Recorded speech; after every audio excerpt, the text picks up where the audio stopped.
Nós temos uma previsão de que muitos dos nossos da sociedade civil vão ter que sair às 18 horas para viajar. Então vamos tentar ser bastante atentos nos tempos, não é? Para podermos cumprir esse ponto que no que assisti hoje, eu acho que ele se relaciona fortemente com todos os outros três que foram discutidos em cada mesa. Aliás, um aspecto que considero que atesta assim, o êxito da nossa conversa foi a total relação que se estabeleceu dentro dos 4 pontos discutidos, que estou prevendo que esse último também assim. Então já vou dar a palavra ao William, você faz o papel de provocador e o Jaime vai ser o que vai reagir à tua fala. Bem, primeiro, boa tarde aí a todos. Primeiro, acho que é bom louvar essa iniciativa conjunta, né, aqui na nossa casa, que é o BNDES, não só da Associação de Funcionários do BNDES, né, mas também do IBASE. Eu acho que é sempre bom de sempre homenagear o IBASE e relembrar, né, a materialização das contribuições do IBASE posteriormente à anistia política. Então, acho que é sempre importante a gente sempre saudar e homenagear os fundadores pela importância que o IBASE já tinha, mas que se materializou de fato após a anistia política.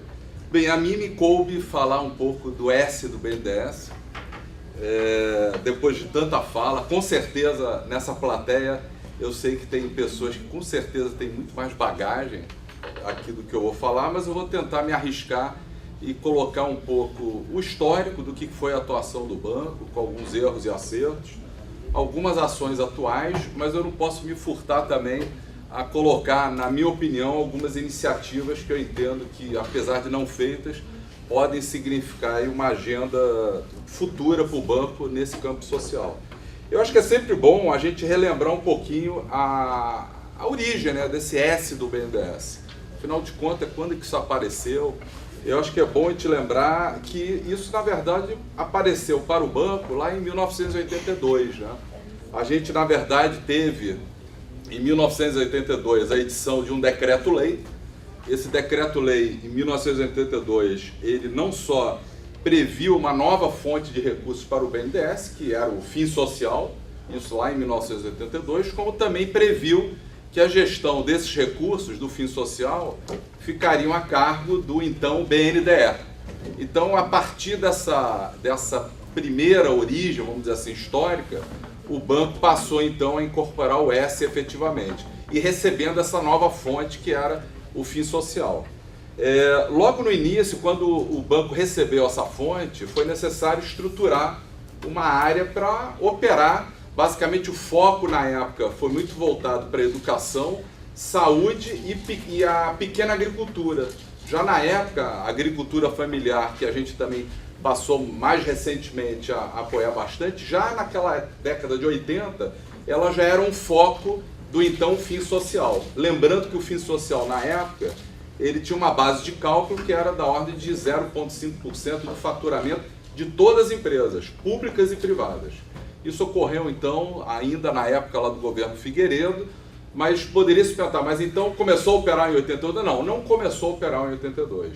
Ou seja, a regulamentação do fim social, ela só viria a ocorrer no início do governo Sarney, em 86. Então, durante esse período de 82, até que era o final do governo Figueiredo, até o início do governo Sarney, praticamente não houve operacionalização do que se previa à época.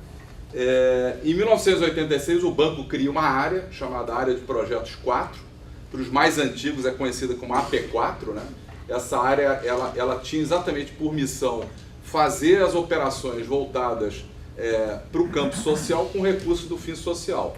Ela posteriormente teve uma mudança de nome, ela passou a ter uma especialização, né? Passou a ser denominada de Área de Operações Sociais, mas a duração foi efêmera, curta. Eu diria que foi uma duração de apenas 4 anos. Por quê? Porque no início da década de 90, tudo foi extinto no governo Collor. Então a gente já repara então que o que a gente está assistindo, mais à frente eu vou comentar, na atualidade, já tem precedentes históricos. Na época do governo Collor, tudo foi extinto. A área de operações sociais foi extinta e o banco deixou de operar em operações de natureza social. Então já tem um precedente histórico lá no governo Collor. Agora, ainda assim, nesse período de 4 anos, algumas iniciativas foram feitas, já havia uma preocupação nesse sentido.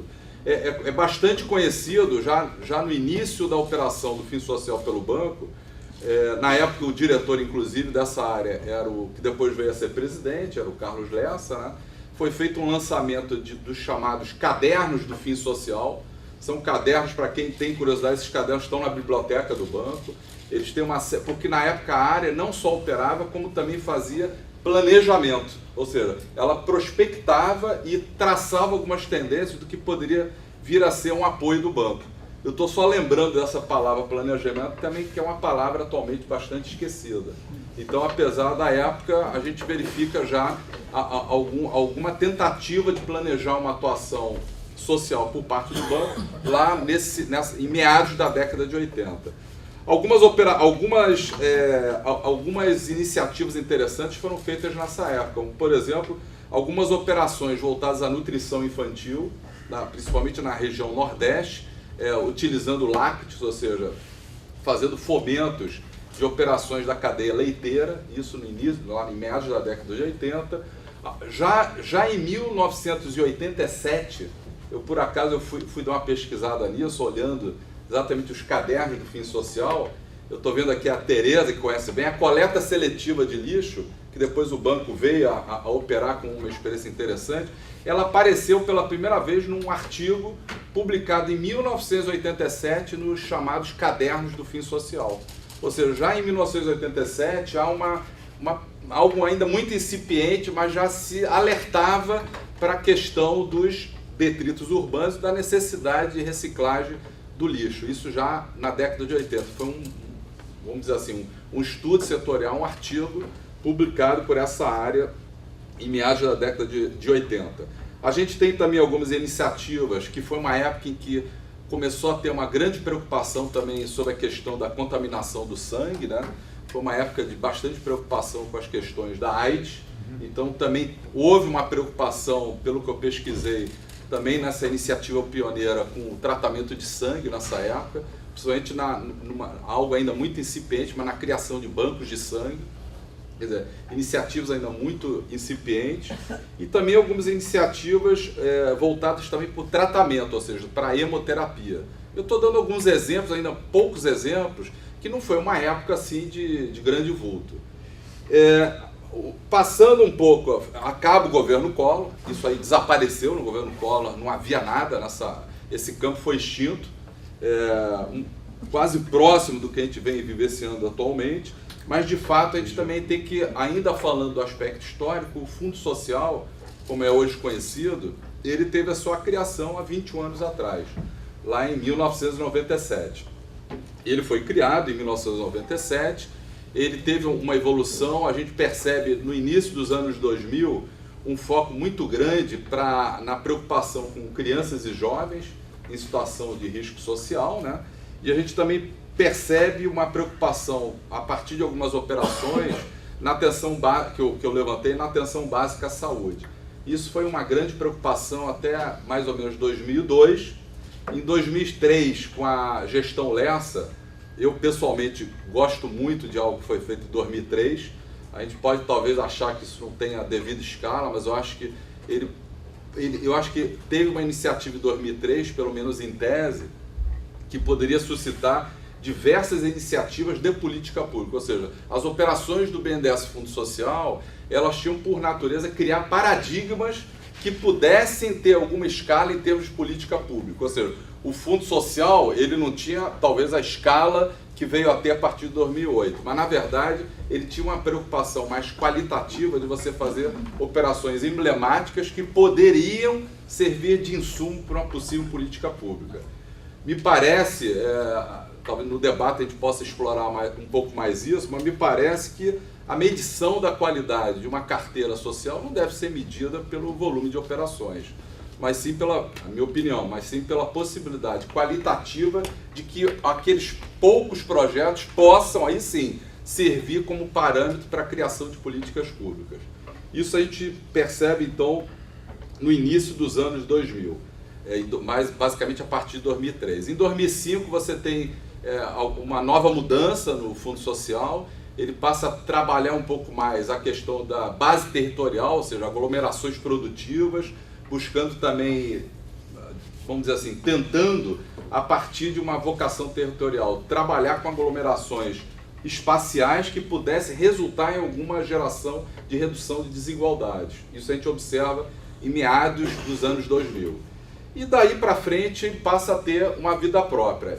Em 2008, a gente observa uma guinada, eu diria que foi uma ruptura, eu diria que a palavra é essa, ou seja, houve uma ruptura na forma de trabalhar o Fundo Social. A gente pode achar que tem erros, que tem acertos, mas houve uma preocupação, a meu ver até um pouco obsessiva, de que a partir de 2008 você tinha que ter volume em termos de número de operações na carteira do Fundo Social. E o banco passa a atuar com alguns acertos, sem dúvida, tem algumas operações que são bastante meritórias, mas de fato houve uma ruptura. Se até 2008 a gente tinha uma carteira talvez da ordem de pouco mais de 50 projetos, 50 a 60 projetos, mas alguns extremamente emblemáticos, você passa a ter um crescimento brutal. Na verdade, houve uma descontinuidade na linha de tendência, você passa então por uma carteira que acaba ultrapassando, no início dos anos 2010, 2012, você acaba gerando aí um acréscimo que levou a uma carteira de pouco mais de 1.000 projetos, chegando lá em 2014 com 1.500 projetos. Nunca houve uma medição. Será que esse aumento do volume de operações realmente trouxe contribuições efetivas em termos de atuação do campo social por parte de um banco de desenvolvimento como o BNDES? Eu acho que é algo que ainda se deve, que talvez seja algo que ainda tem que ser medido. Agora, a gente pode lembrar de algumas experiências emblemáticas que foram feitas aí sim, no início da operação do Fundo Social, quando você, por exemplo, tinha operações, e na época a gente tem que ser justo, né? A gente teve uma diretora na área social que realmente colocou operações bastante emblemáticas naquela época. Aí, avançando um pouco mais, a gente verifica a par de todas, e voltando um pouco para hoje. Hoje, nesse exato momento, eu diria que o Fundo Social, ele trabalha numa forma de parceria, ou seja, o banco, na verdade, trabalha sempre com a figura de um parceiro estratégico, isso de 2008 para cá. Você tem como parceiro estratégico nas operações do banco institutos, fundações, governos estaduais e municipais, numa escala de 50 para 50, ou seja, 1 para 1. Se o BNDES coloca R$1, a outra instituição coloca R$1.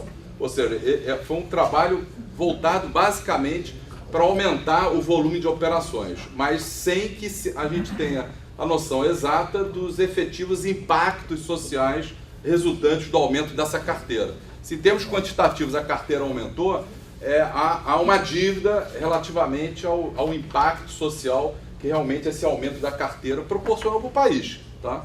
A gente pode até destacar algumas operações emblemáticas, até recentemente o banco até fez algumas operações bastante emblemáticas, a gente também tem que ser justo e destacar como algumas operações que o banco fez recentemente, lá no departamento, que na verdade já mudou de nome 2 vezes, o antigo Departamento de Economia Solidária, o DESOL, virou depois o Departamento de Inclusão Produtiva e hoje é o Departamento de Gestão Pública 2. Mas nesse meio tempo isso não inibiu o fato desse departamento ter feito 2 operações bastante emblemáticas no semiárido brasileiro, que a gente também tem que louvar. Ou seja, isso não inibiu o fato da gente ter feito também 2 operações de bastante importância.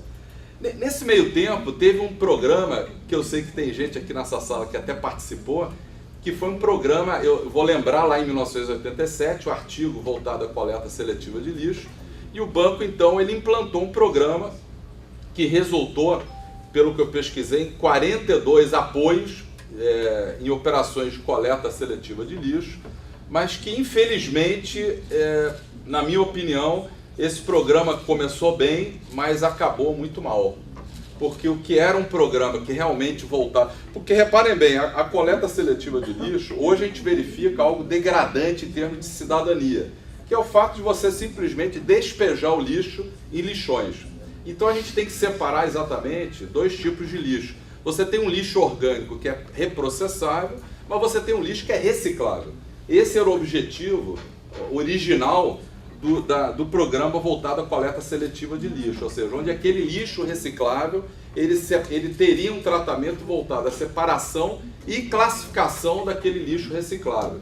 E apesar da gente ter hoje possibilidades até de mecanização, eu verifiquei que já há experiências na Europa onde você tem a triagem de parte dessa coleta de lixo reciclável através de raio-x. Você pode classificar o lixo com máquinas que, na verdade, são verdadeiros sensores que classificam o lixo através de raio-x.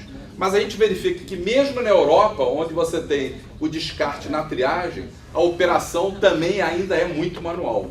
Então, qual é a grande contribuição que você teria num programa como esse, na fase de separação e de classificação? Ela se dá exatamente naquela possibilidade, por exemplo, de você separar naquele lixo reciclável o que é tratamento de liga metálica num lixo reciclável. Aquele tratamento daquele lixo que tem materiais ferrosos ou materiais não ferrosos, materiais plásticos, papel, papelão, acartonado, ou seja, há uma grande preocupação na fase da classificação de você fazer a separação daquele lixo que depois aí sim vai ser destinado para as usinas que vão compactar aquele lixo. Então, essa classificação prévia do lixo ela é fundamental. Infelizmente, a gente teve cerca de 40 ou pouco mais operações bastante meritórias, mas depois, infelizmente, na fase da escalabilidade do Fundo Social, esse programa acabou resultando num programa simplesmente de distribuição de caminhões de coleta de lixo. Então, aquele programa onde você tinha como grande beneficiário uma cooperativa de catadores, ele simplesmente deixou de se preocupar com dois aspectos centrais, que era exatamente a formação de preço daquele lixo que era resultante do trabalho da cooperativa de catadores.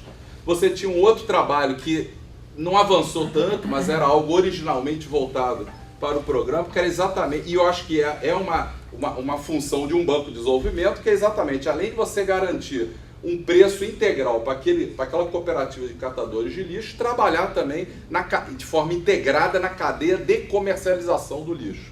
Isso era, vamos dizer assim, a essência pura na origem do que foi o programa de coleta seletiva de lixo, que infelizmente virou no final, na fase da escalabilidade, é triste dizer isso, num programa de distribuição de caminhões para coleta de lixo. Ou seja, o que era um programa que tinha uma preocupação socioeconômica muito forte, virou um programa de distribuição de caminhões. Então, é um programa que começou bem e acabou muito mal. Mas não deixa de ser uma experiência que a gente tem que trazer como um legado para experiências que a gente possa retomar. Quem sabe, louvo Deus, que isso possa ser retomado a partir do ano que vem. Existe também uma outra agenda que eu acho que avançou muito, que foi a agenda de maior acessibilidade ao crédito no meio rural. Ou seja, você teve, e aí eu acho que o banco teve um papel extremamente importante, ou seja, as cooperativas de crédito de base solidária, e claro que a gente não teve, a gente sempre dá o mesmo exemplo, mas eu não posso deixar de dar um exemplo que é um sucesso.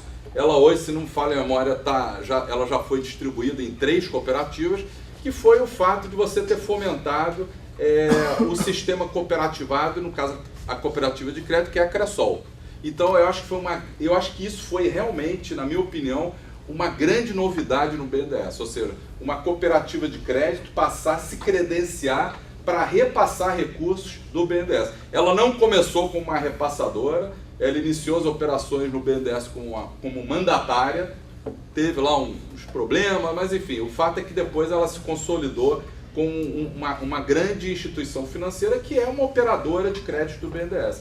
Eu acho que esse avanço, esse diálogo do BNDES com o Banco de Desenvolvimento na facilitação de um sistema financeiro que possa dialogar de forma mais participativa, que é o caso do cooperativismo, isso eu acho que é uma agenda que avançou Não muito. Eu acho que poderia avançar muito mais. Afinal de contas, o cooperativismo de crédito não se resume a Cressol e nem se resume aos bancos cooperativados, que também o banco dialogou, que é o caso do Bancobre, que é o Cicobi, é o Banzicred, que é o Sicredi, ou seja, tem uma série de diálogos que o banco iniciou com cooperativas de crédito e bancos cooperativados. Mas eu entendo que a agenda do cooperativismo, que é uma agenda, inclusive, que foi muito difundida nos governos recentes passados, ela foi uma agenda que realmente ela podia ter avançado mais. Ela avançou bastante. Eu acredito que ela avançou bastante. Então, eu destacaria isso também como uma agenda que avançou com a ajuda do banco. Eu acho que o banco teve um papel fundamental nessa agenda. Tem uma outra agenda que eu queria destacar, que é uma agenda que essa sim, ela está totalmente interrompida desse governo atual para cá, que eu lamento profundamente, que foi uma experiência que o banco teve na criação dos famosos diálogos com a sociedade civil. Eu acho que o IBASE conhece melhor do que a gente isso. Todos participavam. Era uma agenda que era coordenada, na época, pela nossa área de planejamento. Sem dúvida que começou, vamos dizer assim, de uma forma... E é natural que comece de uma forma meio... não vou dizer caótica, mas de uma forma assim, um pouco desordenada. As demandas sociais são infinitas. Olha, se as demandas sociais são infinitas, é natural, num país como o nosso, ainda tão carente, é natural que esses diálogos se iniciassem de uma forma desordenada. Não vejo nenhum problema nisso. E à medida que essas reuniões foram ocorrendo, esses diálogos foram se estruturando e geraram possibilidades de parceria com o banco e também possibilidades de apoio na construção de políticas públicas. Infelizmente, essa agenda foi interrompida. Eu até já adianto que eu entendo que é uma agenda que deveria ser retomada para ontem, ou seja, é uma agenda urgente, porque a gente tem demandas que simplesmente nem estão chegando ao banco, porque elas não são ouvidas. Ou seja, se não há diálogo, eu não tenho participação. Se não há participação, em alguns momentos eu deixo de reconhecer e de ter ciência de demandas que poderiam estar sendo apoiadas pelo banco. Existe uma outra agenda que avançou timidamente, mas de uma forma... Então vou ter que avançar aqui. É que o tema é muito amplo. Eu vou sair então um pouco... eu vou só colocar algumas iniciativas que estão em curso hoje, mas sem antes destacar que nada dessa agenda ela avançará, na minha opinião, se a gente não colocar a agenda social dentro da importância que a ela é cabida no planejamento estratégico do banco. Então, se eu tenho um desejo, uma necessidade, mais do que um desejo, de transformação da realidade social, essa transformação ela tem que estar incrustada no planejamento estratégico do banco. Eu entendo, salvo o melhor juízo, que enquanto isso não ocorrer, dificilmente a gente vai ter uma agenda estruturante, uma agenda de transformação, uma agenda realmente alinhada enquanto política pública. Nós vamos ter iniciativas pontuais, isoladas, mas sem nenhum esforço coordenado e integrado. Ou seja, as ações tendem a ter um resultado que é um resultado disperso, ou seja, sem nenhuma preocupação realmente com transformações mais estruturantes. Mas eu acho que tem algumas... eu vou então passar algumas iniciativas que o banco vem trabalhando. Eu vou passar rapidamente, se os 5 virarem 10. Se os 5 minutos virarem 10, eu vou rapidamente falar de uma iniciativa atual que o banco vem participando. Não vou detalhar, porque eu acho que a prospecção para o futuro é mais importante. O banco vem trabalhando no âmbito de uma estratégia nacional de investimentos em negócios de impacto, que é uma estratégia de 10 anos. Isso é bom, que é uma estratégia que perpassa o governo. Essa estratégia hoje é coordenada pelo Ministério do Desenvolvimento, o MIDIC, e o BNDES é um dos atores importantes. A gente tem um departamento no banco, que é o Departamento de Gestão Produtiva 2, que vem participando ativamente dessa estratégia, e há um interesse do banco de, num esforço integrado com outros bancos públicos federais, quem sabe direcionar recursos não reembolsáveis para uma agenda de negócios de impacto social. Evidentemente que, eu vou falar um pouco mais à frente, essa agenda necessita que a gente também tenha uma descompressão nos recursos orçamentários do banco destinados ao Fundo Social. Ou seja, não adianta eu sair de um patamar que no passado era da ordem de mais de 300 milhões e que cair para um orçamento que foi reduzido à metade e no seu limite pode tender a zero. Ou seja, na verdade a gente está assistindo a uma redução, ou seja, eu estou tirando aquele alimento do que poderia ser um recurso para o fundo social. Agora, olhando em termos de, avançando devido ao tempo, em algumas contribuições futuras, eu acho que tem algumas contribuições que eu ressalto como extremamente importantes. Eu entendo, pessoalmente, que a política social ela não é desassociada de outras iniciativas, como, por exemplo, a política de apoio à infraestrutura e a política de apoio à indústria. A minha cabeça é sistêmica. Eu não consigo enxergar como algo estanque. Então, eu lamento muito que, por exemplo, nas políticas de apoio à infraestrutura social, operações na área de saneamento ou na área de mobilidade urbana, eu tenho uma tremenda oportunidade de, a partir de uma política social, fomentar iniciativas de política industrial. Se eu tenho necessidade no âmbito da mobilidade urbana e no âmbito, por exemplo, de um setor como saneamento, por que não integrar essa necessidade de uma política social com uma política industrial? Ou seja, isso pode ser integrado. Da mesma forma, e mobilizar, como fazendo homenagem ao nosso saudoso Inácio Rangel, capitais ociosos. Eu posso simplesmente fazer mobilização de capital naquele momento em que a indústria, por exemplo, está com taxa de ocupação baixa. Por que não fomentar a nossa combalida política industrial, que também necessita de muito mais apoio, aí é outro seminário, através de demandas da própria política social. Isso não é incompatível, pelo contrário. Ao mesmo tempo, como eu também posso demandar e fazer integrações da política social com a política de infraestrutura. Elas se integram, elas se complementam. Mas, infelizmente, eu entendo que a visão ainda da política social é uma política de apoio desintegrado, não coordenado. Eu acho que a gente perde uma oportunidade tremenda aqui nessa casa de fazer essa integração, porque afinal de contas a gente financia tudo aqui, seja a infraestrutura como também a indústria. Ou seja, eu entendo que a infraestrutura, a indústria e os segmentos sociais eles podem se integrar e criar demandas que gerem impactos cruzados, porque eu sei que uma demanda a outra. Tá? Isso é uma sugestão que eu deixo aí para frente. Ao mesmo tempo, eu vi aqui, desculpem, eu estava na outra reunião, eu peguei o final da reunião anterior, mas eu também entendo que há oportunidades sociais de caráter ambiental. Eu vou dar um exemplo, um artigo que eu li recentemente. É muito comum a gente, quando vai pedir um táxi, pegar aquele aplicativo da rota mais rápida. Mas eu poderia simplesmente ter um aplicativo da rota mais limpa. Vai demorar um pouco mais? Vai. Mas eu posso ter aplicativos, por exemplo, uma coisa no segmento de software para um aplicativo que possa demandar, por exemplo, não rotas mais rápidas, mas rotas mais limpas. Ou seja, eu tenho também inovações sociais que podem ser originadas a partir também da aplicação ambiental. Assim como eu tenho também inovações sociais que são demandas do setor público. Filas de hospital, a gente pode dar aqui N exemplos. Mas isso tudo está latente, está dormindo. Eu acho que essas oportunidades para um banco de desenvolvimento, eu acho que é uma agenda para ontem. E para finalizar, que eu sei que o meu tempo está encerrado, eu queria deixar algumas breves sugestões, duas grandes provocações, aí, inclusive para essa casa. A gente teve lá nos anos 2000 a edição, não vou entrar nela, que não é o tema aqui do nosso debate, da Lei de Responsabilidade Fiscal. Isso foi criado lá nos anos 2000. Inclusive, foi criada uma área aqui no banco, chamada SAF, Secretaria de Assuntos Fiscais, para criar a Lei de Responsabilidade Fiscal.